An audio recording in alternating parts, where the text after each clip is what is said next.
ভিডিওটি যারা আমার ইউটিউব চ্যানেলের সাথে যুক্ত আছেন তাদেরকে দেখানোর জন্য, বিশেষ করে যারা ডাক্তার বন্ধুরা আছেন তাদের সামনে শেয়ার করছি।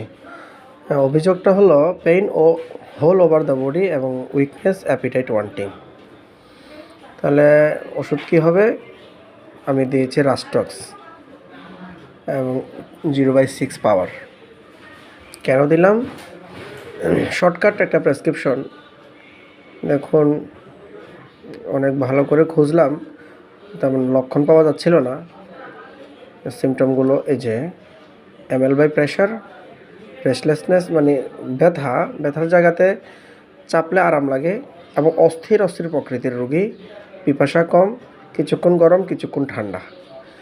তবে 16 কলায় পূর্ণ করলো প্রেসক্রিপশনটা স্যালাইভেশন দিয়ে, যে ঘুমের ঘরে লালা পড়ে।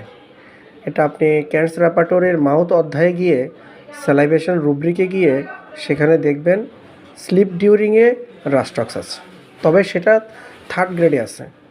কিন্তু কথা হলো 3rd গ্রেডে থাকুক আর 1st গ্রেডে থাকুক, অন্য সিমটম, দ্যাট মিনস খুঁটিগুলো যদি মিলে যায়, এটার সাথে সাথে একটা মানে পিকুলিয়ার সিমটম যদি যুক্ত হয়, তখন সেই প্রেসক্রিপশনটা বা সেই ওষুধটা নির্বাচিত হয়।